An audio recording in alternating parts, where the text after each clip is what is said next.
Hey Connor, Happy New Year. Happy New Year, Sam. Happy New Year. We're back for another episode of Definitely the Experts after our holiday break. We were off for the last couple weeks, and now we're back here in 2020, ready for a strong new expert year.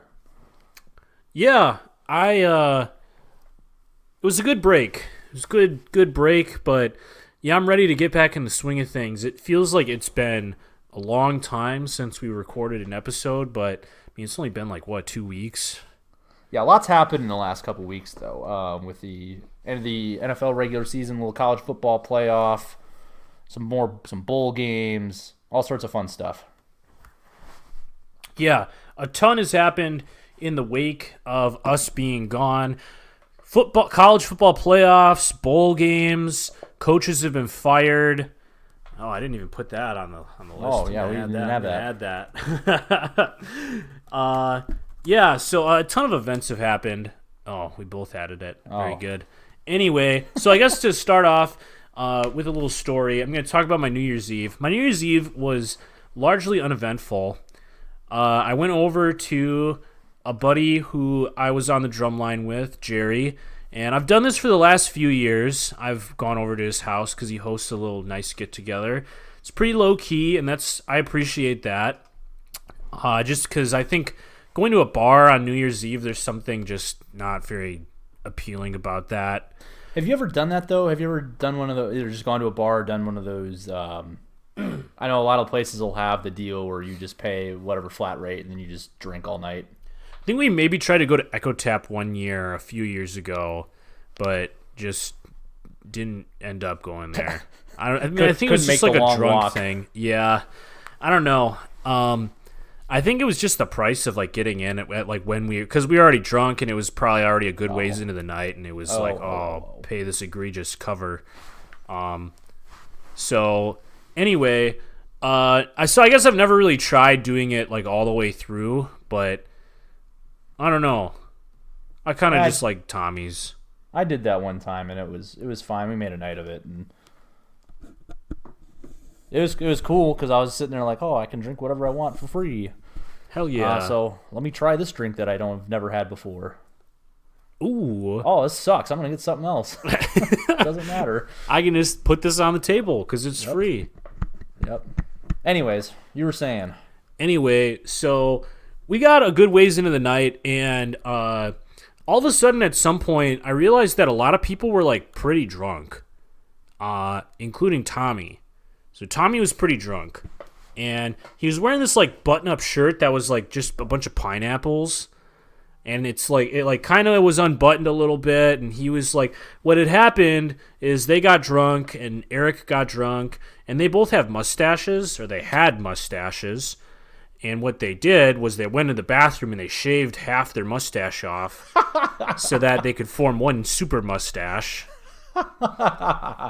And so then I was like, all right, the night is rolling. And so then Tommy kept drinking, and he got really drunk. And he walked up to me, and he was like, hey, we should fight out in the hallway. And I was like, we probably shouldn't. And he was like, no, let's go fight. This is classic Jerry, man. Yeah. And so we went outside in the hall, and he was like, I think this is a terrible idea. Let's go back inside. And so we went back inside. And then when we're inside, we're talking. And I don't know how we got into this subject, but we were talking about Japan for some reason and how he wants to go to Japan. And then we were talking about like statues or something that are in Japan. And he was like, hey, have I ever told you that there's a golden statue of me in my hometown? And I was like, no, you've never told me this. And he immediately pulls up a picture, the one that I sent you over Facebook. And he's the boy. We'll make it the thumbnail for the episode so everybody knows. Yeah. He's the boy holding the like pot with like the streams of water coming out of it. Oh, wait. So this is it's modeled after little boy Tommy Johnson. He's the one holding the pod. Yeah. So this is in Fort Atkinson. Yeah. And how did you get here? This is I thought you were talking about Japan, and then somehow yeah, we were talking about like statues that were in like Japan, like the Gotcha. like statues they have from like Buddhist things or Shinto things, and he's like, there's a golden statue of me. So anyway, Tommy Johnson's our golden god. And there's a statue of him in Fort Atkinson. I looked at this picture, and for some reason it was probably because I was kind of drunk too, but I thought it was the funniest fucking shit ever. The fact that there's a golden goddamn statue of Tommy Johnson in child form just holding a jar of water. In Fort Atkinson, Wisconsin. Yeah, like... Man. Amazing. So anyway, that was really the highlight of my New Year's, and yeah. Next time you're in Fort Atkinson, check it out somewhere, wherever it is. Yeah, I don't know where it is. It's in some park. There's probably only one park. Honestly. So probably anyway, gonna have to find that. Next time I'm in Fort Atkinson, I'm definitely gonna find that, which I can count on my hand the number of times I've been to Fort Atkinson. Well, you can make another trip there to see Tommy Johnson Memorial. Maybe I'll stop there on my way down to the wedding next weekend. It's the wedding of our loyal listener, Matt Breen. Yeah, Sergeant congratulations, Matt Breen. Lieutenant Matt Breen, soon to be Mr. Lieutenant Matt Breen. Mr. Man Matt Breen. Mr. Can. So wait, when you get married, can he claim his wife to be as a dependent then? What? I don't know. This is I don't think so. I guess if she has her own. All right, never mind. He can claim her as his spouse. Oh, is that okay? I guess that's different, isn't it? Yeah. On your tax returns. Yeah. All right, we'll do that. We'll do that podcast another time. The tax episode. We'll do that in April. I think that Matt Breen does go though from being a lieutenant to a commodore after his marital status changes. He gets an extra badge for that. Yeah. It gets an extra. Are they iron-on patches? I think so. It's a lot like the Boy Scout patches. Oh, right. Matt Breen, our little Boy Scout. Little Boy Scout of the sky. Yeah, that's flying right. his F-150s. Little Cub Scout Breen. So anyway, let's get into some things that we missed while we were on our break. So I guess first let's talk about the Rose Bowl. I guess that's the first order of business. If we must. Yeah, I don't know. We don't have to dwell on it because it was just a terrible fucking game, honestly. It was, yeah. I don't know. I don't really have a lot to say about it that hasn't already been said through the airwaves. Wisconsin was clearly the more dominant team. I mean, you could have just looked at the time of possession and deduced that Wisconsin controlled most of the game. However, 4 turnovers. I think, what was it? How many points went in Oregon's way from those turnovers? Like 17 or something? I don't remember the exact number, but it was enough, obviously, to push them over the top and win the game. Yeah, it was a silly amount. So, in any case, the turnovers netted Oregon a ton of points, and they took advantage of the turnovers, which they should have. 21 points off 4 turnovers. 21, okay. So that's the fucking game. Yeah, I mean, you can't do that. You can't turn the ball over that many times. It was, for a long time, Wisconsin seemed like they could run like the jet sweep against Oregon without fail. Like, I think they ran it like 5 times in a row and netted like 9 yards each time. Like, they just could not stop it. And then on the last one, they fumbled, or Danny Davis fumbled, and that was that. And then towards the end of the game, there was a questionable offensive pass interference call that some people got hot and bothered about. The people I was watching with, I mean, yeah, like they were mad about it, but I think at that point I had just I hate Wisconsin in clutch moments because it really doesn't feel like the clutch gene is in Wisconsin's blood. Like when it comes down to fourth quarter drive for all the money, all the chips on the table, I just don't want to fucking be in that position as the Wisconsin team. So driving down the field, To be fair, they're not built to do that. That's not their strong suit. Right. No, and I mean, right.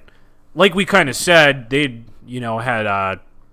had churned out a ton of offensive possession already against Oregon. So you're right. At that point in the game, we had already played our trump card, which was wear down Oregon all game. And you're right. That's kind of just what they do to anybody and everybody. The stats are some of the time of possession or the offensive stats for Oregon it's just wild. Maybe it wasn't as bad as I thought it was, but 322 yards to 204 for Oregon. So I think it was like in that third quarter at one point that popped up and it was like Badgers were over 300 yards and Oregon was like at 120 or something. Time of possession 38 minutes to 22 minutes. I mean, like you said, they were dominant. They turned the ball over 4 times. They lost. Yeah. And it was kind of shitty because going into the game, well, the way that I thought about it was like, well, either Wisconsin will have a good showing, beat, a tough Oregon team that has played, although they've been up and down this year, they've been competitive. So either Wisconsin will get out a quality win, which is something that I think would have been nice after the last couple years of the teams that Wisconsin's played in bowl games, like last year's Miami game that was just a no contest because of the quarterback issue in Miami. The year before that they played Miami again. Dominated them there. Yep. Before that was that Western Michigan? Yeah, and that was a fine game. That was 8 points. Yeah. But felt like we had them at arm's length the whole time. Yeah, so, I don't know. It'd have been cool to have somebody that, what was Oregon ranked? 6? 6, yeah. Yeah, so in any case, it'd have been cool to have a quality win like that. But on the other side, I thought if Wisconsin lost, at least we get a good showing of Justin Herbert, who has the potential to jump Tua Tagovailoa to be the second quarterback drafted after Joe Burrow. No. Holy shit, man. Yeah, so that was the worst part of the game for me, was that not only did Wisconsin poop their pants on offensive turnovers, losing them the game, but we got to see just an atrocious game from Justin Herbert that pretty much was this game was like a metaphor for, he was supposed to be the top quarterback taken after his junior year, I think. He was projected to be the top quarterback, but he came back. And then his last season or two were a little up and down. Right, and then the little bit of Oregon football that I've watched this season, I'm watching this, I know the name Justin Herbert, everybody knows it, and I just watch it this isn't doing it for me. I don't see anything here that makes me go goo goo gaga. No, not really. Hold on, let me say that again. Let me say something different. I don't want to use that. Strike that. We'll There's that. No quarterback. All right, 3, 2, 1. Joe Burrow makes me go goo goo gaga when I watch him throw that pigskin. Justin Herbert, I've never all the games I've watched him play, which isn't many. I have not ever sat down and watched him and said, "Man, that makes me go cuckoo for Cocoa Puffs." When I watch Justin Herbert, I literally turn into a baby. It makes me go poo poo and pee pee. Yeah. When I watch Justin Herbert, I curl up in the bed with my little blankie and my teddy bear, and I suck my thumb. All right. Well, working past that, I think I agree with you. There's nothing overtly inspiring about his quarterback play. He made some decent deep shots down the field. He made some bad ones also.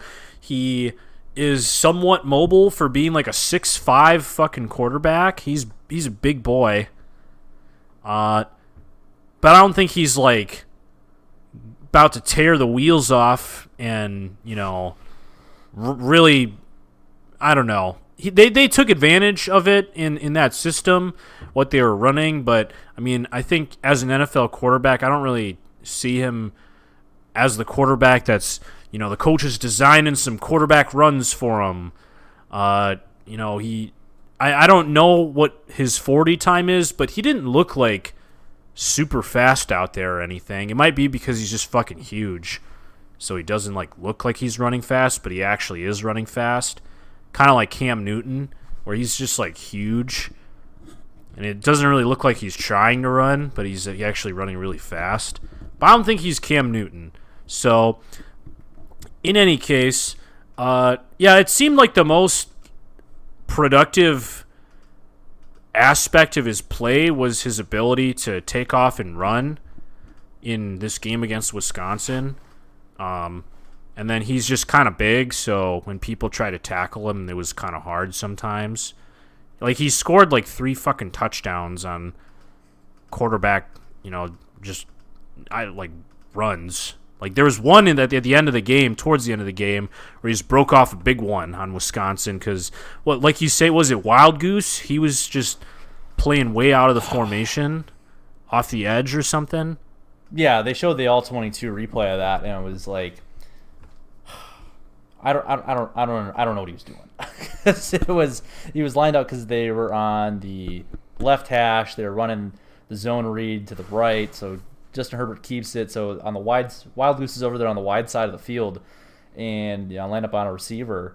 And it looked to me like Wild Goose was trying to jump a screen pass. Oh, so he ran up past in the backfield, the line of scrimmage there, but. I'm sure this is an exaggeration, but it looked like he was 8 yards in the backfield and way overran a screen pass that wasn't there at all. Whoops. And then, so Justin Herbert hits the stiff arm on whoever that was. Well, not even a good stiff arm, and then he runs back, and then Wild Goose doesn't really chase him down. But it was just one of those things. I think Herb Street said it on the broadcast, what the hell is this guy doing out here? He just kind of ran himself way the hell out of the play, and then, Mama, there goes that man. There goes that quarterback that doesn't make me go, Baba Black Sheep, do you have any wool? Yeah. I mean, that was really it. I mean, that's how he scored his other touchdowns too, were just zone reads, and then he quarterback keeper, and then he would looks very similar to this play, except maybe with a little less production. I think on the first one he just kind of gave Zach Bond a little baby stiff arm. It wasn't a strong man's man stiff arm. It was just he took a bad angle and then he just kind of held out his palm and kind of waved him off. Yeah. So. I don't know, Justin Herbert, big guy, sure. Great passer, pass. Yeah, I mean, no. I don't know. I'd probably get taken in the second or third round or something. Somebody, all these teams need a quarterback, man. Well, I don't know. I think he'll probably still go in the first just because he's a quarterback that has been determined to be talented. First quarterback off the board, definitely not. No. Is there a chance he goes ahead of Tua? Yeah, but that's more to do with Tua having durability questions as opposed to Herbert really lighting it up. Correct. So, I don't know. We'll see. So, yeah, that was a pretty disappointing game. Did you get into any of the band stuff? What do you mean? Or I guess did you watch any of that halftime stuff? I did watch their show. And I was I've been very reluctant to get in on the roasting Oregon for wearing tracksuits. Their band wearing tracksuits, but I'm watching their shit and it's just yeah, it's not a good look. Yeah, I hate the circle. I agree. So I think that we're in the same vein here. with this mentality. I don't really appreciate that our band gets really aggressive with circle jerks around like opposing bands. Like it's this whole like, oh, our band beat their band, and it's like, well, actually, there wasn't even a competition. And I don't know how you'd even begin to have a competition with how these bands perform because they're so drastically different. So, like, I through the course of my marching band career really struggled to like internalize those thoughts because it's certainly like you can't just like say it out in the open like, well, how about we just appreciate what they bring to the table? Because then you say something like that and they're like, oh, so do you like their band better? Why don't you be in the Auburn band then? Oh, you like all that walking out there they do? Yeah. Well, they don't work as hard as us or something like that. Some phrase. So anyway, which my usual response to that would be, hell yeah, that's why I want to do it. Right. Damn, those tracksuits look comfy as hell. Yeah, so that's actually what I was going to say was like on one hand, my mind was telling me, yeah, the tracksuit is like just a little too like lenient. Like it's just a little too casual. Like I think I would still rather have like a traditional marching band uniform, but my body's telling me, wow, they must be having a way better time doing all that bullshit in that day, wearing like clothes that are maybe geared towards doing that, like, marching around all day in the sun, being on your feet. Like, they probably feel a lot better than if they were wearing a wool uniform. Yeah. Yeah, you've done that whole day, so I don't know. I can't really speak to it, but I know it's a bear. Yeah, I mean, I don't know. When you wear the uniform all the time, at that point in the season, I feel like it's nothing because you've just done it all year. Like, you've done, like 8 games or something or whatever. And so the uniform is the uniform. And so at that point, I feel like the point's kind of moot. But me right now, as a person who can barely go, like, a casual Tundra Line day in, like, sweatpants and a like jersey, like I don't even really enjoy doing that very much. I think like my joints don't feel very well. That's something else. But like I feel like when I wear like the jacket and stuff, like my arms are just so restricted, and I like feel like my mobility is just not quite where I'd like it to be when I'm on a day that I'm just like carrying around like a big drum. Like, I'd just like to be able to move my arms a little bit more. But then I think about, like, or, like, the annoying thing where when you're playing the drum and it, like, hits your cuff, the cuff of, like, your, like, jacket or whatever. So you gotta, like, roll up your cuff or whatever. Or, like, what Ben does where he wears the sweatbands. Mm-hmm. It's, like, stuff like that where it's like, oh, this is kind of annoying. Be nice if I was just wearing, like, a, tank top in this 30-degree weather. Yeah, I don't know. I think I get irritated by a lot of things like that now. I found myself with a lot of like my work shirts. I've been purging some of my closet with shirts that are just like a little too tight around like my lats. And after like a day of work, like I find like I was like, oh man, this shirt is like chafing the fuck out of me. And like. So anyway, I found shirts that are both at work and in like the gym. Like I'll come home from that and it's like, oh my goodness, this shirt's terrible. I need to put on like a cutoff right now. And it's like, I was thinking about it the other day because it was like, man, my tolerance for this stuff has just like gone way down. Like, man, I can't like wear just like a shirt. I need to have a special shirt.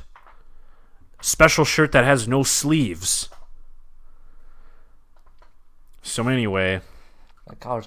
Oh, I was just looking for this article, and we were just talking about people getting all up in arms about this whole band thing. Like, people are all saying what they're gonna say, and it's fine. It's one thing. It's weird because like you expect it. Haven't been in the band. You expect it to come from our people, internally. But it's weird because like I don't know if you saw this article. It's not really an article. I wouldn't even call it an article. It's a post from the Big expose. Ten, the thing from the Big 1070, the sports radio show or station in Madison, and some guy did this. Let me send this to you. Oh shit. Basically just did that, but like on a public post, and it's like, hey, this is our thing. You stop appropriating this band bullshit session. So stop appropriating our circle jerk. This is our shit here, but yeah, I was like, man, this is. See, it's worse because like, man, you're roasting the Oregon band for like things that are like not worth roasting, or like you're doing it in a very bad way. I know what you're trying to do, but you're not even doing it well. Oh, Age of Aquarius. Yeah, I don't know. Yeah, you won the game, but our band high-stepped all over your sorry asses. Now do us a favor, disband the band and crawl back to the ute from which you came. If you need us, we'll be doing keg stands on Langdon Street. Like, who was this written by? Written by KB.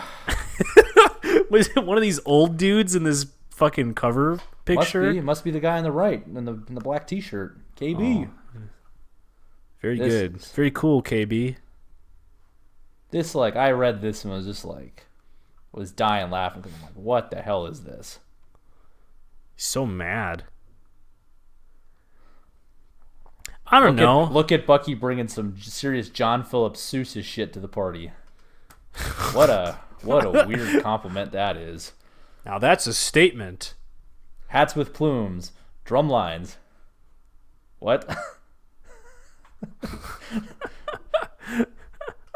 Oregon definitely had drums. Yeah, I don't know. I mean, their band, like, I guess I'll agree with them that I watched their halftime show and it was just like, I don't know, that was a show for sure. It sounded good. I mean, their band sounded really good. It felt like it was like, man, this is a really good high school like WSMA show or something. Like, yeah, this is fine and this is fine in its own thing. It's just what the Wisconsin band does, I think, does translate well to a football audience. Yeah, and I mean, people that don't know what the fuck's going on out there. Yeah, the little plane gimmick thing was really well done. And yeah, I mean, that'll make people go, wow. That'll make people go goo goo gaga.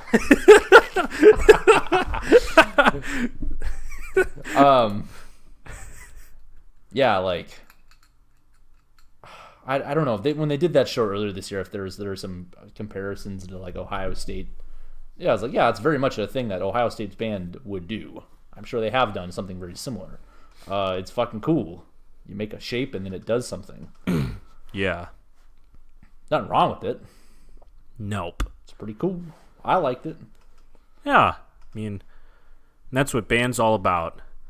The real band were the friends we made along the way. Yeah. Yeah, and what Oregon did, I'm sure it was, I mean, we only saw bits and pieces of it. It's cool. I mean, we get real nerdy for the fucking drum corps shit, and it was very much, I'm sure, came from that place. It seemed like they were playing this ballad during this halftime of the Rose Bowl, which I don't know. You probably don't need a ballad. You could probably skip nope. That. Yeah, everybody's kind of drunk and just needs to watch something to occupy their time. So anyway, I don't know. That's really the Rose Bowl. That was it. I don't know. There's nothing else to talk about there.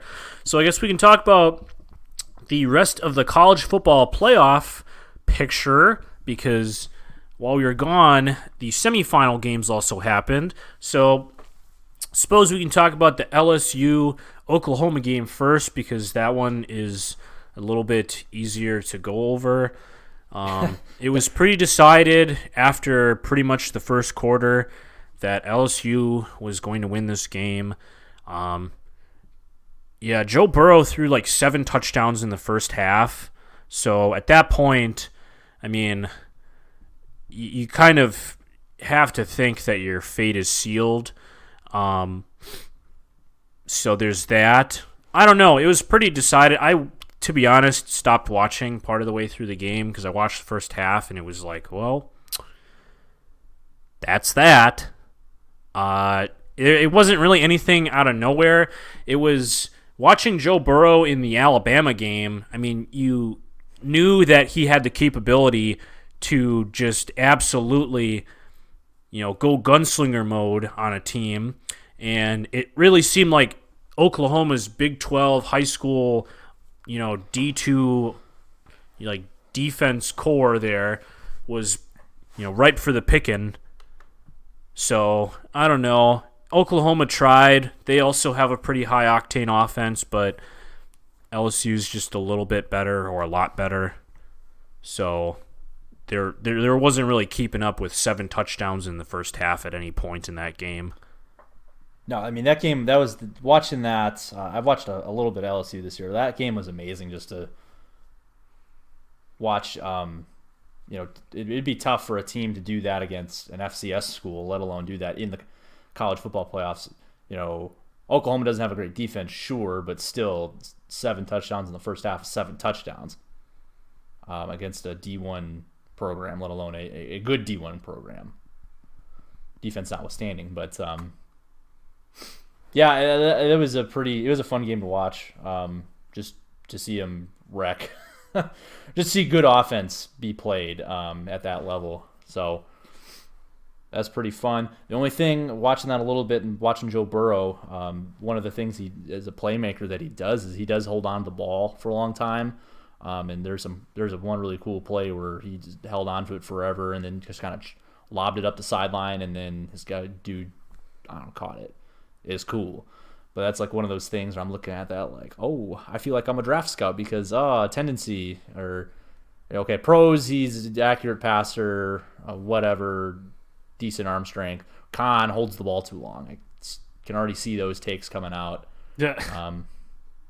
When he's playing for the Bengals. Oh, he holds the ball too long. He takes too many sacks because of it.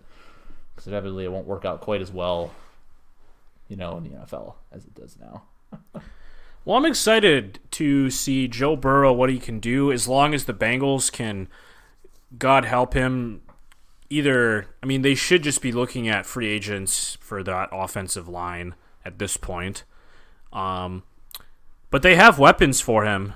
His receiving core in Cincinnati, Auden Tate put up like 890 yards this year, getting thrown the ball by Andy Dalton and then Ryan Finley. So, a receiving core of possibly A.J. Green, Tyler Boyd, Auden Tate, John Ross somewhere in there. He's got guys. Don't forget Alex Erickson. Don't forget Joe Mixon. Don't forget Jeremy Hill. We will forget Jeremy Hill. Don't forget Tyler Eifert. Yeah, him actually. Maybe. I don't know. Anyway. CJ Uzama. Yeah, CJ Uzama. I don't know. As somebody who watched the Bengals this year because I had a fantasy asset on the Bengals for a good portion of the season, I think I'm excited that they're maybe going to turn things around with Joe Burrow. Anyway, that's not really the college football playoff. So let's move over to the other semifinal game, Ohio State Clemson. So this was a big old come-from-behind win for Clemson. And that was, I don't know. It was a fun game. It was more fun than the LSU-Oklahoma game to watch. And there's a lot of people playing on both sides of the ball who are, either going to be drafted this year or people like Trevor Lawrence who are going to be drafted in probably the next year. So it was a fun game to watch. There was, a couple of things that happened in that game. There was the weird fumble return, but actually it was an incomplete pass ruling that I thought was odd. People seem kind of divided over that. What'd you think about that? Do you know what I'm talking about? Yeah, I know exactly the play you're talking about. I mean, it looked like catch and fumble to me. Because the ruling on the field was incomplete, correct? Correct. Yes, it was reversed. It was ruled catch, fumble, return for a touchdown, and then it was reversed. Oh, it was? They did reverse it. Yes. Oh, I guess I remembered it being incomplete. I thought it was incomplete on the field. They just left the call on the field. But yeah, no, I think that was a catch and fumble. Yeah, that's it. I don't really have much more to say about that other than I think that's what it was. That's all that was. But that one play kind of changed the momentum of that game quite a bit. And then at the end of the game, there was a big. It looked like the receiver zigged when he should have zagged in the end zone, and Justin Fields tossed an interception. So that was kind of odd. But I don't know. I think it'll be a good game between Clemson and LSU. I think that Clemson has the capability to hold their own against LSU. But I don't know. Is it safe to say that Clemson will be the best defense that LSU goes up against? You have to think so. I mean, without looking at their schedule, I know they played the SEC West, but Alabama's defense wasn't great. Texas wasn't great. That win did not age well. Without really looking at, they didn't play Georgia, right? Oh no, they played Georgia in the SEC title game. So right. Well, I don't know. I think Clemson's defense is probably still good. So yeah, we'll say it's the best defense they're going to go up against. That said, I like LSU in this one. They're playing in New Orleans. That's pretty much it. Basically a home game. Yeah. Yeah. Down in the bayou. I like the back and forth, though, that they were talking about with Dabo. He signed off his interview with Go Tigers. Yeah, which doesn't have the same ring to it as Go Tigers. Yeah, right. It came off very flat because he didn't have the big crawfish accent. Yeah, man, that... At first, the first time I heard Coach O speak, I was like, what is this? What is this man? Who is this What is man? that accent? What is this? And he's the living embodiment of Louisiana. Yeah, actually. People forget that he was like the USC interim head coach for a little bit. Yeah. Maybe they don't. I don't know. Didn't fit as well there. No, I can't picture him being the USC coach. No. LSU just seems like as good a fit as Paul Chryst is for Wisconsin, Ed Orgeron is a better fit for LSU. Somehow. Much better. Much better. So in any case, I don't know. We'll see what happens there. It'll be a fun college football playoff to watch, though. And then college football's over this year. That's it. Yep, we got a few less than stellar bowl games left, but we're at the end of the line here. This is the end, man. So what that means is that we can start talking about the draft. So I thought you were going to say we're going to start talking about high school recruiting. Oh, man. So I've every now and then came and went already. Yeah, every now and then I've gone on like Rivals or 24/7 or whatever to look at recruits and stuff, but it's always every once in a long while I'll go on there and it's like, oh, very cool, this 5-star recruit went to Alabama, this 5-star recruit went to Texas, or this 5-star recruit went to this other SEC school. You ever do it in reverse where you go back and look at like the old ESPN 300s from like a few years back? Basically, what we do with the old draft things. Where I'm like, I just pulled up randomly the 2014 ESPN 300 number 1 Leonard Fournette. Yeah. Oh, good. Jabril Peppers. Oh, Cam Robinson. Myles Garrett. And then some guy, Andrew Brown. Don't know who that is. Yes. I think I did that because I came across a YouTube video of some guy who was like, where are the top recruits from blah, blah, blah, 2009 or something. And so, one night I was like, oh, well, let's go back to whatever. Yeah, so, it's very similar to the Wikipedia thing that we do where we look up with, like, the teams that we played against in the past and who developed into NFL talent, who didn't. It's surprising, like, when you look at these at first, like the current ones, and you're like, I don't know who any of these dudes are. This doesn't mean anything. But, like, looking at it in reverse, like, with hindsight, like, oh, yeah, this isn't a bad list. Yeah. Like, here's Jamal Adams and Sony Michel and Dalvin Cook and Tony Brown. Tony Brown, number 8 overall prospect. Hell yeah. Solomon Thomas. Solomon Thomas. Yeah. Kyle Allen. Yeah, it's like a fun game to play, but I don't know. Yeah, beyond that, I really don't like get into it. I know some people get like real jazzed about signing day and stuff, and it's like, I don't know. Like, it's really cool that we get these dudes or something for Wisconsin, but it's very much like an Instagram post where I see it and it's like, oh, cool, and then I scroll past it and then I immediately forget their names. So, like, if somebody asks me later in the day, like, oh, did you see, like, who we got? It's like, oh, yeah, I saw we got some studs. But, like, couldn't tell you who they were. The one exception, Graham Mertz. Everybody knows his name.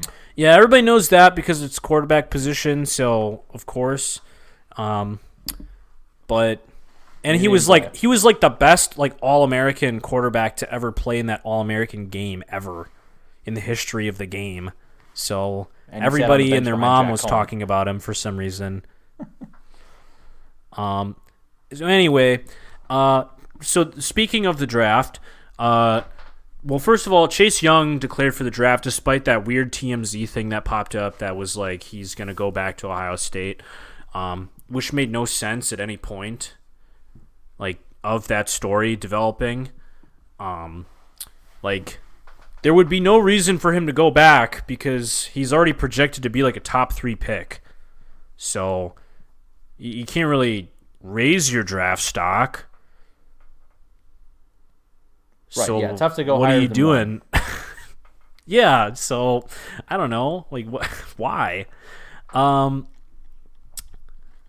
I don't know. Some people were like, well, maybe if they don't win the national championship, he'll, consider it unfinished business. But it's like, man, you have the opportunity to make tens of millions of dollars playing in the most prestigious level of your activity ever. The opportunity to be a cornerstone for a franchise, and, you'd stay at Ohio State, huh? Yeah. Ryan Day is really a great guy. He really moves the locker room. Yeah. Anyway, so that I'm glad that was quelled because that was really silly. Like literally at the Akers house, they were like, "So is Jonathan Taylor done?" And I was like, "Well, yeah, of course he is." And they're like, "Well, they did come out that Chase Young is going back to Ohio State," and it was like, "No, that's not a real thing. He is going to go to the draft, and so is Jonathan Taylor." So Jonathan Taylor did declare for the draft tonight. Breaking news, kind of. Yeah, I don't know. Although he reached his 2K, which I'm glad that he did. But he, as a running back, I mean, you got to go, man. You gotta go when you can. Because once that the clock is started, you're not getting any younger. Legs aren't really getting any fresher. And as we see the NFL landscape evolve, clearly the running back position is being devalued. So when you can get in there and be the guy for the opportunity that you have, I mean, you got to take it. So I don't know where Jonathan Taylor's going to go in the draft. They're projecting him at second, third round pick, which I think is fair. He'll do his thing, and we'll see. Be cool to have another Wisconsin running back in the NFL. Mm-hmm. Yeah, he's an interesting prospect just because I think we've talked about this before. I don't need to dwell on it for too long. Just that he's not a real threat in the passing game, which is such a big part of the NFL game now for a running back. So, yeah, we'll see. Yeah, and we saw that in the Oregon game. I think at one point it was funny because I was just talking about that because somebody out there in their household was like, isn't Jonathan Taylor going to be the first back off the board? And I'm like, no, I'm pretty sure Chuba Hubbard from Oklahoma State is probably even going to get taken over him. There's a number of dudes. J.K. Dobbins might even get taken over him. Yeah. See, and that's the thing. Like those Ohio State and like Alabama running backs are like, it's like, oh man, it's not fair because like you get like a guy like the Wisconsin running backs get a lot of hype nationally just because they run so damn much. But then it's like, oh, these teams that are just good at everything, like, oh yeah, why? Of course they have the best running back too. You kind of forget them, like Zeke being as good as he was. I'm like, oh, that's not fair. They had a good quarterback, good receivers, and they have a good running back too. Yes, it's similar to that. I think there was an article a little while back that, okay, well, what school is actually running back you? What school is actually like wide receiver you? And went like school by school, position by position, to which to figure out which colleges they can actually make a claim based on previous players they've had. And it was like, well, Alabama's pretty much everything except for quarterback you, but they're like in the mix for O-line, for running back, for receiver, for DBs. They're very good. Huh. Go figure. How about that? Yeah. So you're right. I mean, they just like churn out like a factory of like pretty good players by virtue of having a very strong program. But kind of like we saw with people like Ezekiel Elliott and Josh Jacobs, who each respectively came out of OSU and Alabama. I mean, they can produce some like generational talents who can be workhorse running backs. Josh Jacobs we saw emerge because, I mean, he was an elite running back, but he was like extremely involved in the passing game at Alabama. So he was an easy top running back choice because of his efficiency and his extensive usage in the passing game, being split or in the slot and split out wide even sometimes. So when you look at that, like I watched the Oklahoma State game because they played Texas A&M, and was watching Chuba Hubbard do his thing. And, it was kind of like, I love watching the power run game with Wisconsin. Very, very blue-collar, Big Ten football. But it was, like, pretty clear that this is something different. This Mike Gundy thing is, probably making this guy come off as more of a pro-style NFL running back that's ready for today's game. Which is so funny to say that. Like 10 years ago, it would have been the complete opposite, where Wisconsin's running pro style and Oklahoma State's running this goofy college Big 12 offense. Yeah. And how they've done like a 180 in terms of what the script has been flipped. Absolutely. Yeah. So per Walter Football, just here's the top running back prospects for 2020. DeAndre Swift is your top prospect. Oh, from Georgia?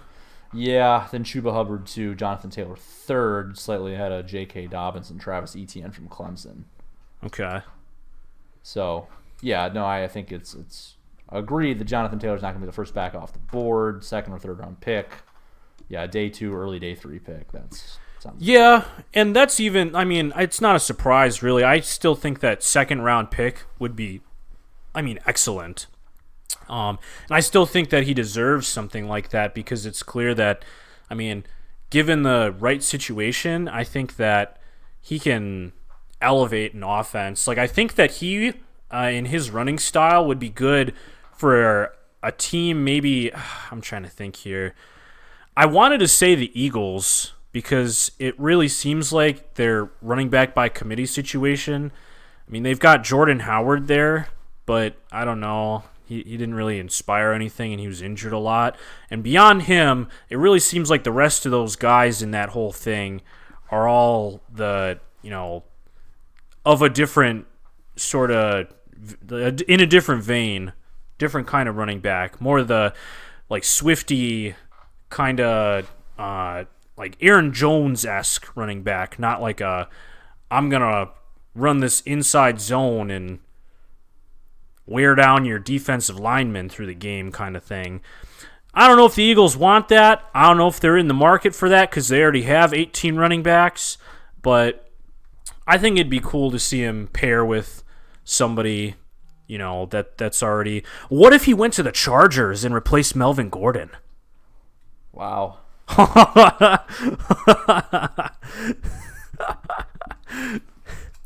Probably not, but no, I wouldn't think so. But that'd be funny. Just one in, one out. Wisconsin running backs. Here you go. Watch, he's probably gonna go to like the Patriots or something and just have a career there. Well, maybe not. Actually, well, they just drafted a running back and they didn't use him at all this year. He'll go somewhere and he'll do something. Yeah, hopefully. To be determined. Well, speaking of Badgers, just while we're on the thing, I just saw this come up not but a few minutes ago, but the Badger basketball team went on the road and beat Ohio State in Columbus, which is a big upset. Story of the season. Nobody wants to be number one.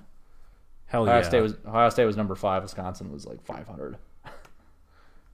Nobody wants to be in the top 5. So that's Danger exciting. zone. So Badger basketball is back, making a push for the tournament. Time to watch basketball again, baby. Yeah. Who is this team beaten? They beat a tough Marquette team. They blew out Tennessee. Hell yeah. They beat a tough UWM team.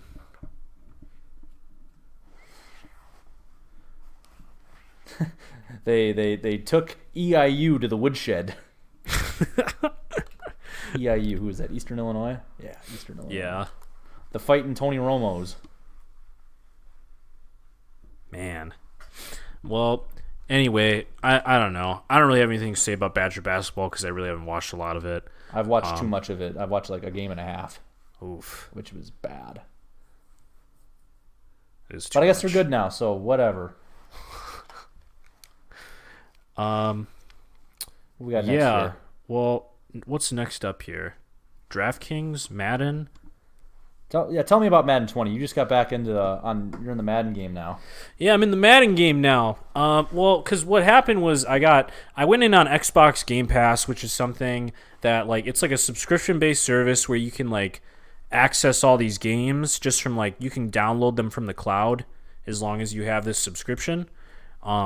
And you can get a trial of it for $1. And so I got one of those Visa gift cards as a gift from my boss. And so I was like, oh, finally I can put this on my account without worry of accidentally leaving or forgetting that I have this service and then it renews for $1 billion and I'm pissed off at myself. So I tried it out, and with it came EA Access, which allowed me to test out Madden. Something that I've been kind of looking to go in on just because, I don't know, I've never really been very good at Madden, and it's a game that I wanted to be better at. But I just never took the time to spend the money, and every time I look at Madden, all I see are like all these reviews of people who are extremely upset because they spent $60 on like a game that is basically just a reskin and didn't fix any of the issues and blah blah blah blah blah. So anyway, it's like every year I'm kind of like turned away by it because it's like, oh shit, maybe I shouldn't buy it actually. But anyway, so I got this trial version of it, and I've been, going in on it to learn what's what in Madden and try to get good at it, because it feels like, anybody who actually plays video games actually only plays like NBA 2K or like Madden or something, and it's like, well, I'm not good at either of those games, so I guess I'm going to get good at one of them, or try to get good.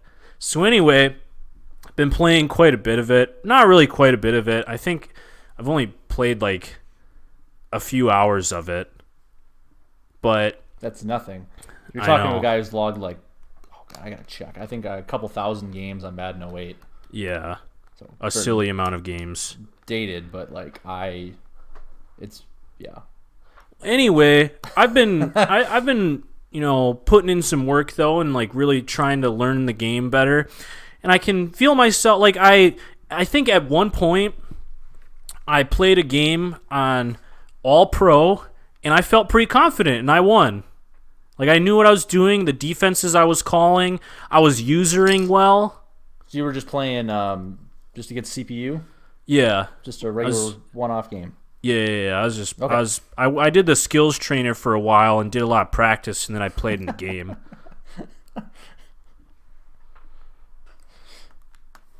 That's funny to think that there's people that actually use the skills trainer to train the skills. I don't know. I probably would need to do it because I haven't played any of the newer Maddens much at all. Yeah, well, it was it was more useful because I don't know how to do like the adjustments really fast, and you need to know how to be able to like, I want to press these like flats, I want to have them, like a little bit more underneath here. I don't want them to be, hard flat, not quite cloud flat. I need to be able to adjust that, or I need to be able to like pinch the D line, or do all this other stuff. So, and I just like, I never knew how to. I knew that I like needed to do that. Like I could see that like, oh, they're bringing an all-out blitz. I need max pass protection. How do I do that? And I'd fumble with the controller for a while, and then I'd delay a game, or I would snap the ball and just take a sack. So I got better at that. I've always been really bad with running the ball. Like I'd always hold down the acceleration button, which I know you're not supposed to do, but just as a force of habit. What? Wait, why are you not supposed to hold down to the acceleration button the whole time? Well, so I was watching a guy give a tutorial on this. In Madden 20, when you hold down the acceleration button, the rest of the characters shed their blocks faster. And you can watch it happen in some of these later games. When you hold down the acceleration button, like the other players definitely like speed up. So when you don't hold down the acceleration button, it gives you time to run through some of the holes if you're running like an inside zone, or if you're running an outside zone type of play. As long as there isn't a guy just like crashing down or like right on your heels, it gives you time to look for the hole per se. And then once you use the acceleration button, you can just maneuver your guy a little bit more efficiently without having to worry about, if you just hold down the acceleration button, guys will just like shed their blocks super fast immediately. Well, that's not what it was. That's not how the game was back in the good old days. Right. I'm sure there's a lot of things that are very similar and a lot of things that are very different between Madden 20 and Madden 08. Like, I'm sure you probably wouldn't have to spend very much time relearning the skills. Like, what, you played Madden 17 when we had it in our apartment, and you're still pretty good at it. I was okay. Yeah, you kind of knew what you were doing. I was like spamming the same handful of plays the whole time, and it seemed to be good enough. Yeah, which wasn't as fun. Where eventually, like in 08, if you like spam one play, like they'll sit on it and stop it. Yeah. But I mean, they won't let it's you still do Madden. that. I can still do dumb shit like my thing I do on defense. I just take the defensive end from the right or the left side and just bring them all the way over to the other side. So I just overload one side and get a free rush. Too much. Or you just get all the classic Madden thing on offense. You just get all the fast receivers and they just run past everybody. Yeah. It's too easy. Yeah. So anyway, I don't know. That's kind of what I'm doing there. It's fun, I guess, but man, I mean, watching some like I'm still scared to. I want to play online, but I also don't because I know that it's just there are people that are very good at this video game, and it's just kind of nuts. Like it's like not even like I know a lot about football. It's I know a lot about Madden. Like, oh yeah, if you use this particular, cover 3 sky play and then you bring the middle linebacker here on a QB spy and then run, contain or something like that, it's impossible to do anything. Or there's a guy doing a tutorial on, he's like, this is the best run stopping play ever. And it was like, I forgot what it even was, but it was like some blitz where once you bring it and then you spread your DBs out and then you pinch your linebackers or something. He's like, you do this and then you use this middle linebacker, and regardless of if they use inside or outside zone runs, it stops it immediately. Counter. Yeah, and it's like, huh. Like, I guess, like, I suppose, but it's just I understand that there are probably football concepts that work very similarly to that, but it's just like it's kind of like these. Do you know what like a cheese is? A cheese? Yeah. Not in the football context. Well, okay. I guess in like more like a video game context, it's like cheese is like a loophole, like a thing that you can just like spam and abuse, and it like it's OP. So like in Madden, there's a lot of like plays, and like what people have figured out is with like Lamar Jackson is like you can't do anything to contain him because he's so fast. So you like even if you run like QB contain, he just like slips past the defensive ends or linebackers if you set him on like a spy. Just like he's too fast. Too much.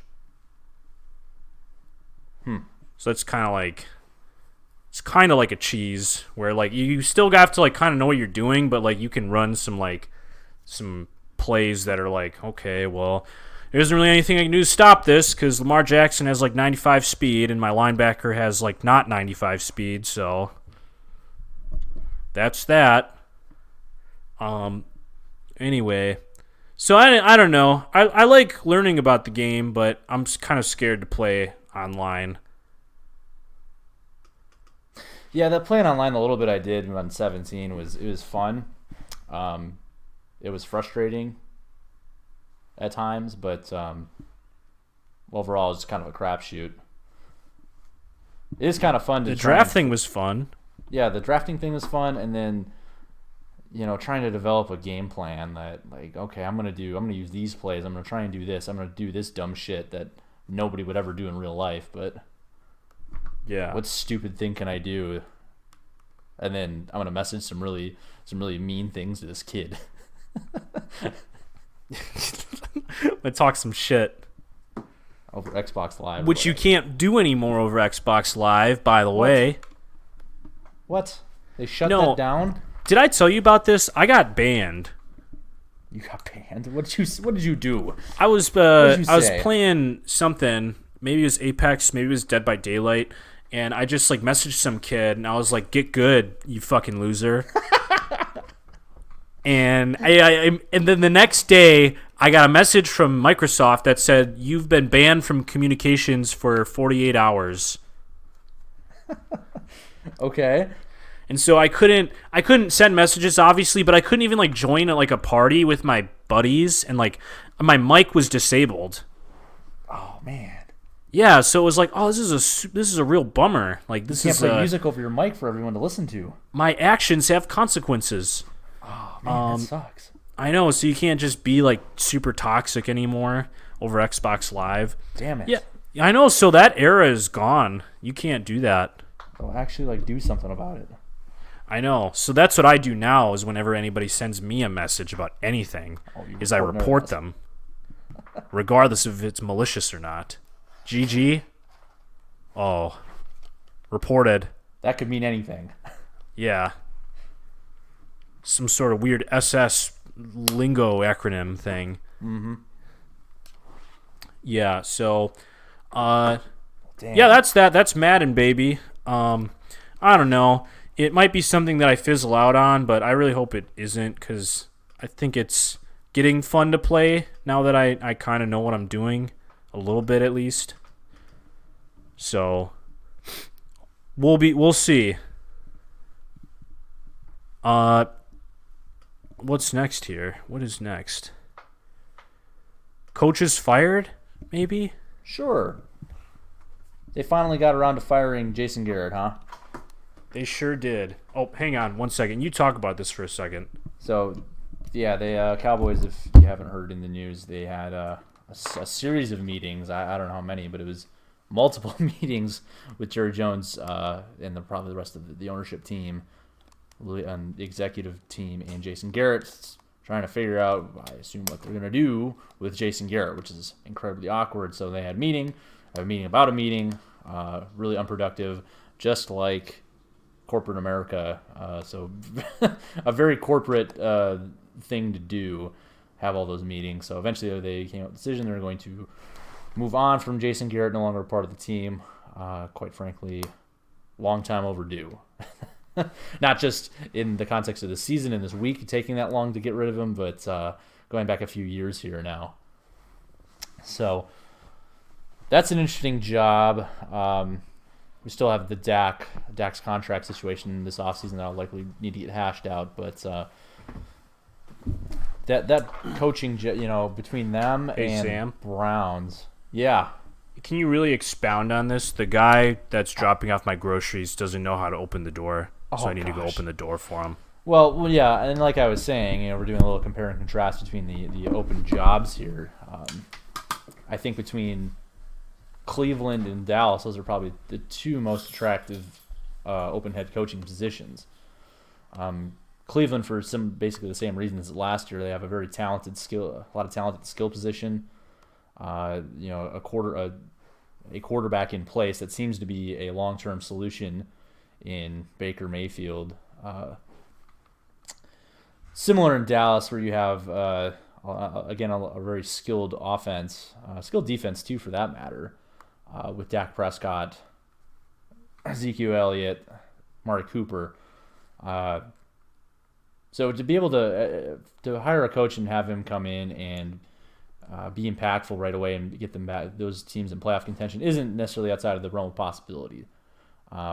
You'd certainly expect that more there than Ron Rivera, what he's walking into in Washington with a very unsettled situation with a quarterback in Dwayne Haskins that is still a question mark. Definitely, I wouldn't say by any means that he's proven anything over the course of the season to make you feel that is for sure thing. Very well may develop into a good pro quarterback, but that still definitely remains to be seen. A large part of that you can probably attribute to the Redskins being such a toxic organization and a lack of talent on that team to begin with. But time will tell there. One guy who has been in the news a little bit, floating around doing some interviews, has been Mike McCarthy, former Packers former Packers head coach.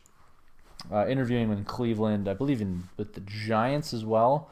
Yeah, Giants is another one where Pat Shurmur getting fired was right. That was the right move. He was bad. Actually, I saw something the other day where Saquon Barkley's usage and the way they were using him out of the passing game as a generational talent was like 30th in the league, however they were measuring that. So you're getting a more competent offensive attack and utilizing Saquon Barkley better, the best, by far best skill position player you have on that team. will be important moving forward. But it's a similar pattern. It looks like we've seen in the last couple of years for teams firing their head coach after drafting a rookie quarterback. So a couple years ago, 2 years back, with the Rams after drafting Jared Goff, number 1 overall, and really struggled that first year with Jeff Fisher as head coach, bringing Sean McVay in the next year. It was night and day difference. Similar thing last year with Matt Nagy and the Bears. The rookie quarterback Mitch Trubisky was bad, very bad under John Fox. That's first year. Bringing an offensive-minded coach and Matt Nagy, it was leaps and bounds better in 2018. In both cases, we've seen regression. After 2 good years from Jared Goff, this year, 2019, was definitely a step back for the Rams as a whole. And much in the same for Mitch Trubisky, a big step back this year. So it'll be interesting to see who they end up hiring as head coach and see if they can replicate some sort of immediate bump. Pairing Daniel Jones with a new head coach, see if they can replicate some of the success that we saw right away. Yes. First year head coaches with both the Rams and the Bears. So Connor, get your groceries. Yeah, sorry about that. My man's he didn't know how to open the door. What'd you get in the bag? A lot of stuff. A lot of I eat like the same thing every week. It's really like some sort of combination of like oats, chicken, rice, granola. Yeah, I don't know. Anyway, yeah, it's just like all of that, but like in bulk. I got a sous vide for Christmas. A sous vide? Have you used it yet? Yes. How do you like it? It's fucking baller. Is it? It's yeah. as good as advertised? Yes. I used it to cook some salmon. Oh. I'm terrible at cooking fish, man, but it was very easy and it tasted very good. Man, I've heard about those, and it sounds like such a cool thing. So you have a vacuum sealer then too, right? No. You can just use like a regular bag. We just use freezer bags. Oh. As long as you try to get all the air out, as long as the food still like sinks in the water and doesn't like come up to the top, it's fine. Gotcha. Man, I got a what did I get? A copper George Foreman. Nice. And that's I've used it a couple times, and it's cool that it's not stick, but the only problem I ran into, I put some chicken breasts on there, and I should have butterflied them. They were too thick. Ooh. So the outside was seared to hell, and inside was not done yet. So. Man, that's the worst when you cut into some chicken, or if you try to take a bite of it and it's like, oop, not quite done. You used to do that all the time. I know. I used to be really bad at it. I've gotten a lot better, but yeah. Used to do that all the time with chicken breasts.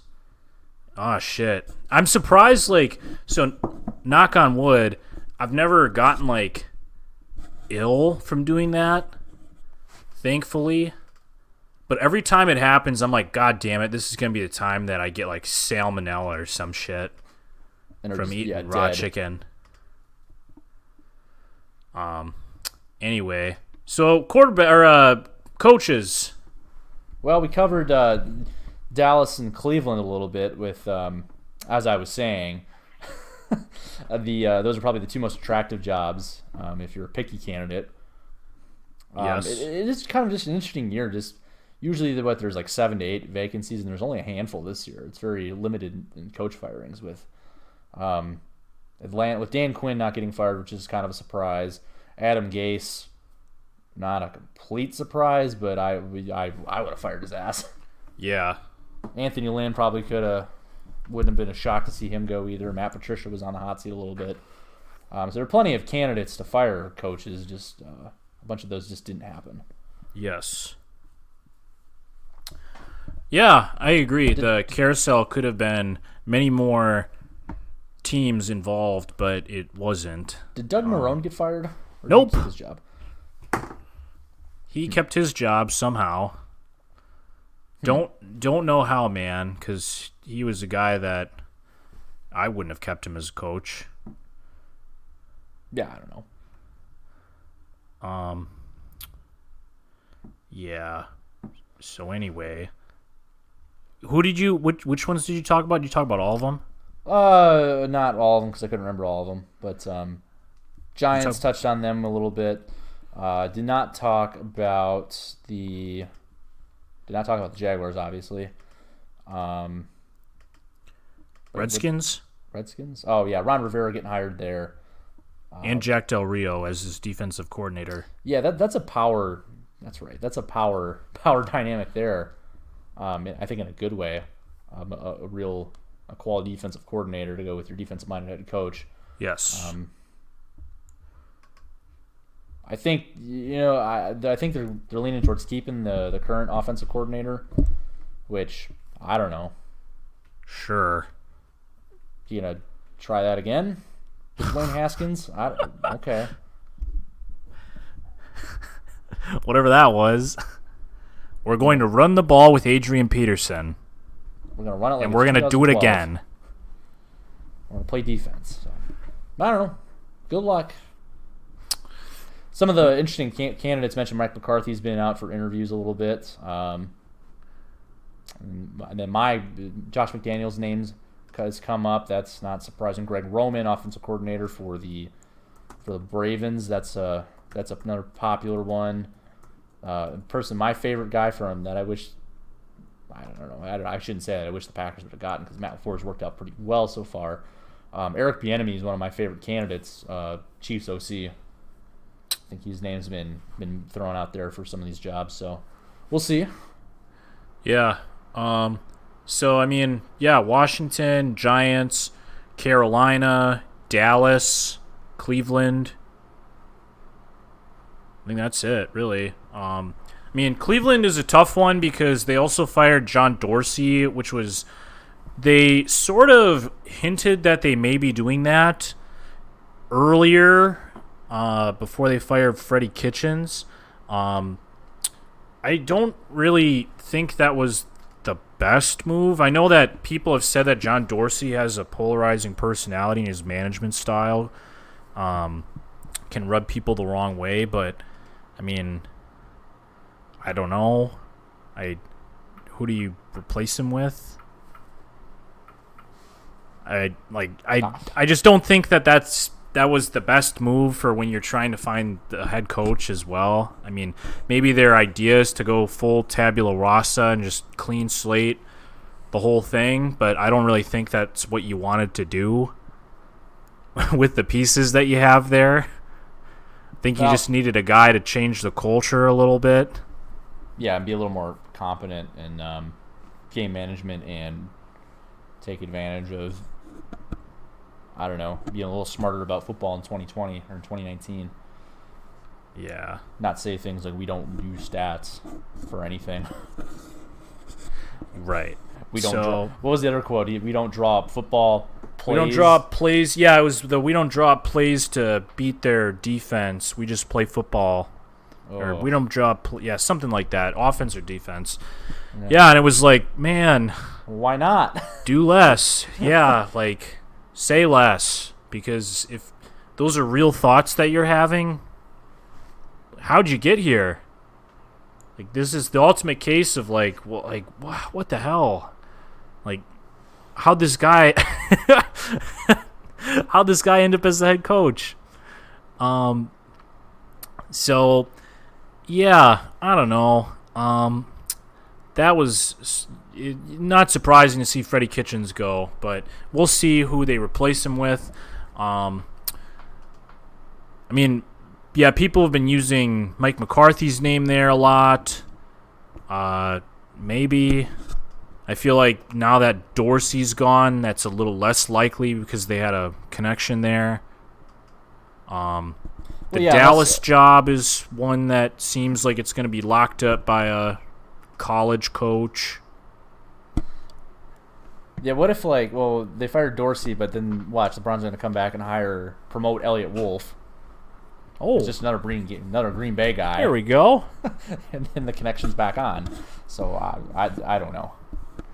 Yeah, I don't know. I feel like Mike McCarthy would be he'd be a good culture coach for Cleveland. Well, the other name I've heard tied to McCarthy has been Packers. I think he's the cap guy, John Eric Sullivan. Okay. If you know that name, he's somebody in the Packers office up here. But he's been I read that somewhere where those two would kind of go together. Obviously knowing each other from McCarthy's Packers day. Excuse me, Jesus. Yeah.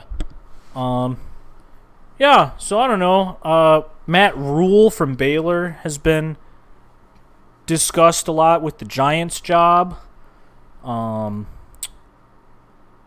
Lincoln Riley has been discussed in conjunction with the Dallas job. I feel like there hasn't been like a lot of real rumors going around the mill there because it was so odd how Jason Garrett was fired. And that whole organization just seems really, I don't know. I don't want to say poorly run, but it's just like really odd. So we'll see. Jim Caldwell, his name has been raised for some of these coaching vacancies. I think Cleveland. Did you mention Urban Meyer? No, I didn't mention Urban Meyer. Kind of out there. I want Urban Meyer to go somewhere just to be bad, and then flame out and have his head hurt or something, and back his way out. I'd imagine him being an NFL head coach going about as well as Bobby Petrino did back in 07 or 06. Yeah. You remember that? Yeah, I do. Just one of the worst NFL head coaches ever. Coached like 11 games and then resigned. It was terrible. Yeah. It'd be funny to watch happen, but I don't know. I think I would just, seeing a headline like that, I'd just let out a long sigh. Here we go. So it begins. Anyway, that's coaching talk. I don't know.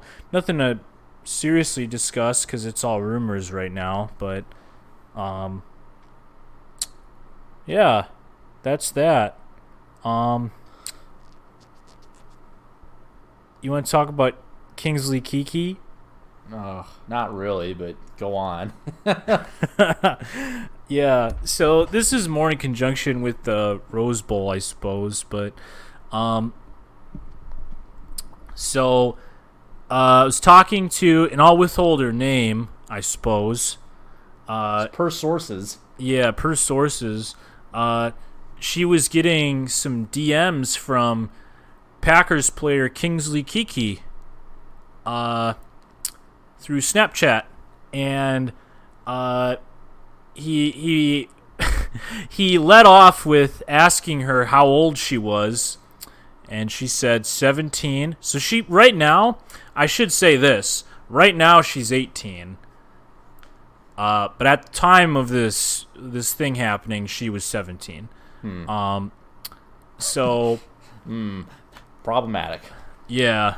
So he was in her Snapchat and asked her how old she was. She responded with 17, and she herself, she said, "I thought that he would just stop talking to me." Instead, he responded with, "That's all right. You can still be my shawty." And so that was kind of weird. And then I don't know how the progression went from there, but at some point he sent some snappy chats with the caption, "Do you want to see my eggplant emoji?" Oh, no! Kingsley. Yeah. So that was... I was, like, listening to this, and I was floored, because it was like, are you joking? Like, for one, this girl absolutely looks like she could be underage. Like, no doubt about it. So, like, why, but also, like, I mean, I was just talking to Eric about this, but it was like, man, you're telling me that there isn't anybody who's, like, you know, closer to your age and like, anywhere? Like, in all these places that you go to as an NFL player, or even, like, maybe back where you're from, like Texas A&M, maybe? Yeah, so that's what I don't... Well, how did this happen? I have no idea how it happened. How did they get linked up on the old Snapchat? I don't know. Apparently, this girl has a reputation for, like, doing stuff like that and contacting high-profile people somehow. Oh. So, like... Are you suggesting that Kingsley Kiki was entrapped? No, I don't think he was entrapped. I just think that, like, for some reason, she, like, is able to, like, talk to people like that every now and then. I don't think that she, like, maybe reached out to... I don't know how it started. I'm not even going to try to guess. Either way, it doesn't really matter, because when you get into the thick of things here, you know, problematic. I don't know. That's really it. That's really the end of the story, but it, like... it was dwelling on me for the couple of days after I heard that, because it was like, man, like, that's so weird. Like, that's such a weird thing to say, such a weird thing to solicit. And yeah, like I told you, it was like, at first, I was like, well, maybe he's like 20, which still isn't good, but like, I was like, maybe he's, like, super young for when he was drafted or came out of college. Came out as a true sophomore or something. Yeah, and it's like, that's still not okay because that's still, like, 3 years. But maybe, yeah, like, it's true sophomore. Like, you know, I guess, like, 2 grades separated from high school. Still not okay, but, like... maybe a little bit more understandable. But this dude's fucking 23. Yeah. Too old. Yeah. Shouldn't be doing it. No. So, yeah. Shit. So anyway, yeah. That was that. That was interesting, I guess. What's after this? What can we lead up with? All pro selection? Yeah, we got that. We got a wild card weekend coming up here. Take a look at that. Oh shit. Oh man, we're running. Let's skip the all pro thing. Tonight. We're in for the long haul. You just want to skip the wild card week, the all pro? We can do that later. Yeah. Yeah. Let's not draft right now. Let's not do a live draft. But we can talk about Wild Card Weekend. And we can discuss the fact that I'll just go ahead and say it. We're going to do a DraftKings showdown, so we'll have the results for you next week. See who won that. It's been a long time since we have had a legitimate DraftKings showdown, Sam and I, so I'm excited for this. Yeah, we meant to do one last week, week 17. You set it up, and then you sent it to me. And I forgot. And yeah, I fucked up. I think I would have won anyway. We were just doing a single game showdown in that Packers-Lions game, and I did all right. Yeah. I think I had Aaron Jones. And man's man. I guess it doesn't matter. In the end, it didn't even matter. How about that? So let's talk about Wild Card Weekend here. So what game do you want to start off with, Sam? Well, let's go in order. First up tomorrow, we got Bills at the Houston Texans. And every year, it's the Saturday afternoon game. Is the Texans at home, and we're blessed with that game once again. This should be a fun one, I guess, because Deshaun Watson's good, and the Bills' defense is good. So who knows what's going to happen? Yeah, it'll be a fun game. I have a feeling about this one. I don't know how I feel about it either, because like you said, the Bills' defense has been elite this season. The Texans have sort of, they bounce back after having a little bit of a lull down the second half stretch of the season. I don't know. I really don't know about this game. I feel like the Bills have the potential to upset the Texans, though. Yeah, they definitely could. Defensive elite, if Josh Allen plays a good game, they're certainly within the realm of possibility. Yeah, and the Texans' secondary is not good. So I could see Josh Allen lighting them up on those go routes to John Brown. Mm-hmm. But I don't know. You can't leave out Deshaun Watson. Prove that he's a pretty capable playmaker. Absolutely, and they're getting Will Fuller back. Yeah, which is huge. Because I think that Tre'Davious White's going to keep his hands full with DeAndre Hopkins, so it's going to be a game where the Texans are going to have to really utilize their secondary options, which in the passing game leaves a little bit to be desired after Will Fuller, because you're looking at I forgot even who. It's not Kiki Cutie anymore. It's some other dude. Forgot his name. Kenny Stills. Yes,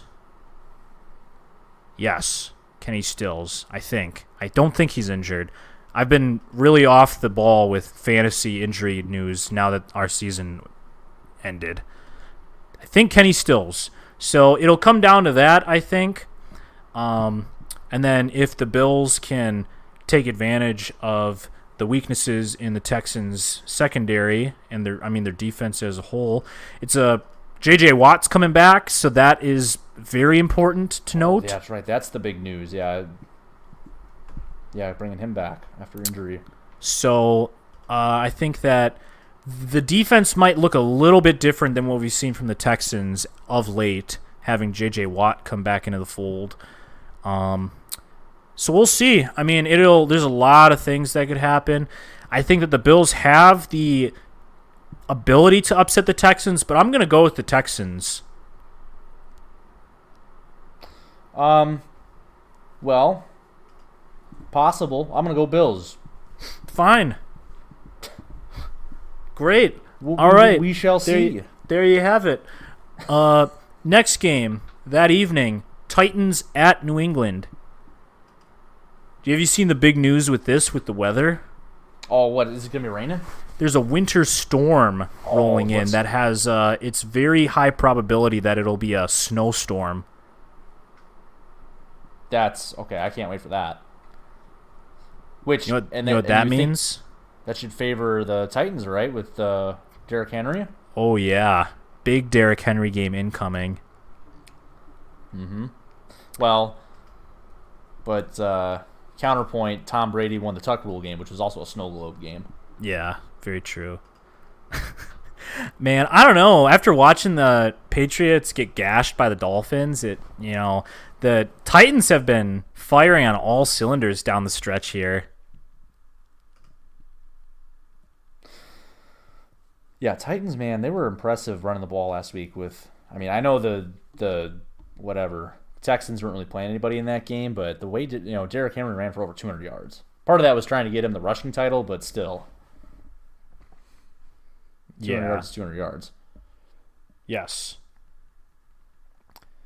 I think that's my favorite bit of analysis. Just like I think I said the same thing talking about LSU. Just 7 touchdowns in the first half, 7 touchdowns. Yes. It is what it is, and it's not what it's not. Correct. Excellent Definitely analysis. Definitely the experts. You see, it's like those memes of Booger, where he just says what's going on. Yeah, those are too much. You don't like those memes? No, they're not funny. I just like seeing the Boogermobile. Rest in peace. Rest in peace, Boogermobile. Yeah. I don't know. You're right. They sometimes are a little bit too overt. A lot of people really don't like that guy, as I found out. Yeah, he's not great, but I don't think he's terrible. He fills the time. He certainly says stuff. Yeah. I don't like Tessitore, man. I'm not a Tessitore guy. Why? He does the thing where anything exciting happens, and he tells you he has a very commanding way of telling you what to do. Look at this guy do this. Look at him go. He always goes back to that. Look at whatever's happening. Okay, yeah. Oh, look at that run! Keep that file that away when you're watching that game tomorrow. Count how many times Tessitore tells you to look at what's happening. He's commanding me to do something. Look at this. Okay. You fucking idiot. Watch this kid. All right. Well, back to this game. Titans Patriots. I'm going to talk about the right game. Yeah. Yeah, I don't know. I mean, it's Tom Brady is not looked great these last couple of weeks. His wide receiving core is getting whittled down by the game, it seems like. Julian Edelman's shoulder is basically off of his body at this point. He's seemingly the only competent receiver on that team, and he's just falling apart while we watch him play. So that's kind of a problem. Yeah, I don't know. I mean, it seems like the Titans are really set up with the weather, and they're, high octane going into this game while the Patriots are waning.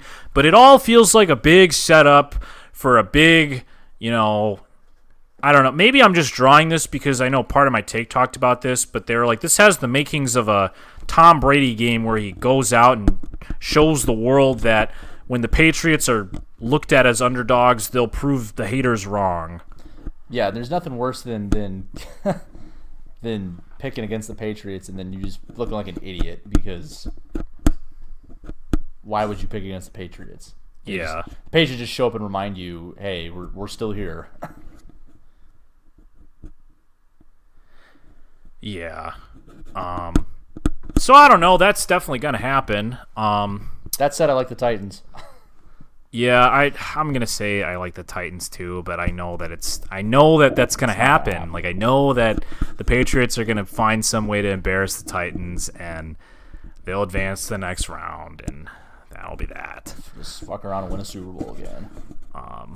Be cool if the Titans won, but we'll see. Either way, like I think the teams that they'd advance to play, Ravens, Chiefs. I mean, holy shit. What an absolute gauntlet to have to run through.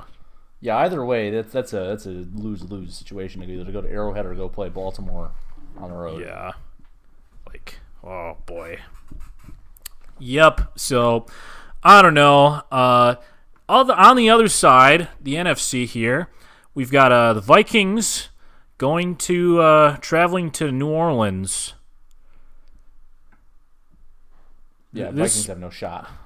No, and everybody kind of thinks that, and even Vikings fans seem pretty uninspired. Just from really, it was I think the Packer game that did it for them when we kind of beat the brakes off of them. After wasn't that the game we turned the ball over like 3 times? No, that was the Lions game. Yeah. They all run together. Yeah, it doesn't really seem like they have a lot to play for. Obviously, they it'd be nice if they won this Minneapolis Miracle rematch game. But the whole thing with Kirk Cousins playing good teams on the road or just playing good teams in general, he's got no shot. Yeah, that trend holds serve. It's tough, man. I mean, people shit on Kirk Cousins real hard last year and the beginning of this year, and then he got hot for a little while, and people were like, "Oh, pump the brakes." And then he did what he did down the stretch here. I don't know, man. Like, I don't know who's to blame in that situation because on one hand, I was never really in the camp that Kirk Cousins is terrible, but I certainly think that he's, like, upper-class mediocre. Like he's what's a good comp? Yeah, I don't know. That's tough. Like I think Alex he's Smith. above No. the median line. Yes. He's above Andy Dalton, above Joe Flacco.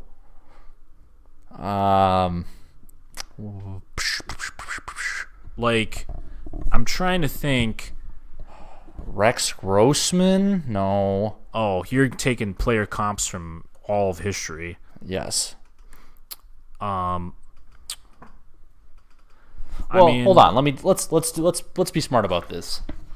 I'm trying to think of like traits. So he doesn't necessarily. I don't really think he like elevates the team. Like you consider the weapons that he has, and it's like, you're firing on all cylinders there, and you're playing real well, but you also have a running back that should be all pro, and 2 wide receivers, one of which was hurt for a lot of the season, but then you have another guy who's more than capable. Yeah. So okay, let's look at Pro Football Reference. They do player comps on here. So if I scroll down, similar players over his career: Colin Kaepernick, Okay. no, Derek Carr, Scott Mitchell, Mark Ripien, Chad Pennington.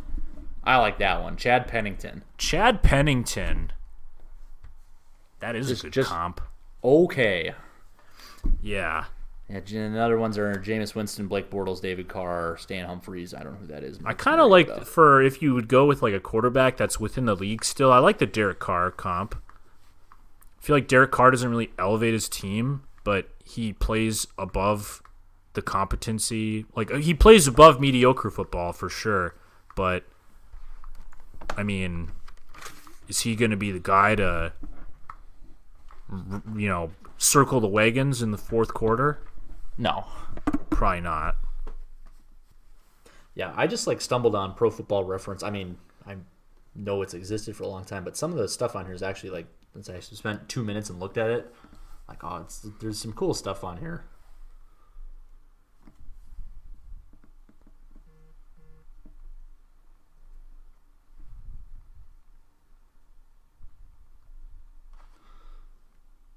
So yeah, that's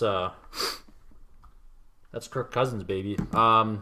That's football, baby. Yeah, I don't know. I don't know, man. I feel like it's important that Dalvin Cook is coming back. He gives the Vikings a shot in hell at least because he's just an ultra capable running back. As long as he doesn't go down with an injury in this game, I mean, I think the Vikings have an advantage just because the Saints have lost a few men along the defensive line. So, Dalvin Cook is certainly a threat. But I mean, the Saints are just, oh my goodness. I can't wait for the Michael Thomas, Xavier Rhodes matchup.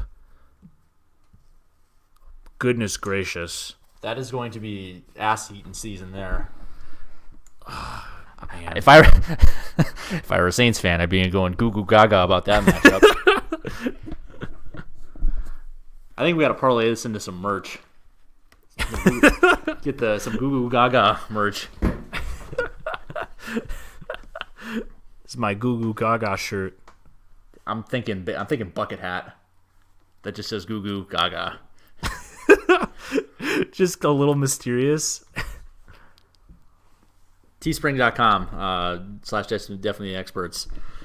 Check out the new Goo Goo Gaga 2020 line from episode 51. Timestamp. Yeah, I don't know. I don't really have anything else to say about this game. I think the Saints are going to win. Then the last game of the weekend. And that'll be that. Yeah, Seahawks, Eagles. Seahawks should win, but I don't know. West Coast team traveling. We'll fucking see, man. Yeah, this whole wild card weekend, none of these games, I don't know. I'm not super excited for. I am much more excited for that Patriots Titans game. Now that you mentioned that it's going to be snowing, that should make it fun. It's a night game. That's fun too. But the two NFC games are not particularly interesting. Yeah. I mean, this game I think maybe a little more so because as much as the Eagles are just decimated by injury, they still manage to come out like guns blazing in these games, and I don't really know how. It's sort of a thing of wonder, really. Like this Eagles team just like it's like the why won't you just die? How dare you still live? Yeah, like. I feel like that's what it's going to be against the Seahawks team that just had a tough loss to the 49ers. Like, they're going to be, looking to, right the ship here with the win against the Eagles so that they have another shot in the divisional playoffs, to play against the Niners. But, oh, my God. I don't know. I'm gonna say the Seahawks, but yeah, the Eagles are the true wild card team. I think out of all these teams. Yeah, wild card weekend, bitches. Yeah. Yes, they're the wild card team this weekend. The Packers, I think, are the wild card team next week. So we'll. I guess we'll see. Whatever. That's football, baby. That's football, baby. Yeah, I don't know. I think that's about it. We're at 1 hour and 46 minutes, which is stupid. This is too long. If you made it this far, comment below which of the 3 Goo Goo Gaga. No, comment which piece of merch you want to see with Goo Goo Gaga on it. Already threw a bucket hat. If you want to see something different, let us know. Sound off below. Yeah, write us in the comments. Let us know if that was a good thing to slap on merch. On a scale of 10 to 50. What the hell? Yeah, we'll see you next week, I suppose. Bye. Shit, let me stop this. Stop.